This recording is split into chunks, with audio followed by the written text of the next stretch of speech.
យប់នេះភ្លៀងធ្លាក់តិចតិចភ្លើងទីក្រុងភ្លឺស្រមាកាយស្រានៅលើតុដូចចិត្តខ្ញុំដែលទំនេររូបអូននៅក្នុងចិត្តមិនព្រមចេញពីខួរក្បាលពេលខ្ញុំបិទភ្នែកម្ដងណាសំឡេងអូនលាន់លឺឡើងវិញខ្ញុំមិនមែនយប់នេះភ្លៀងធ្លាក់តិចតិច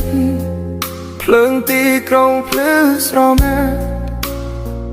កាយស្រានៅលើតុដូចចិត្តខ្ញុំដែលទំនេរ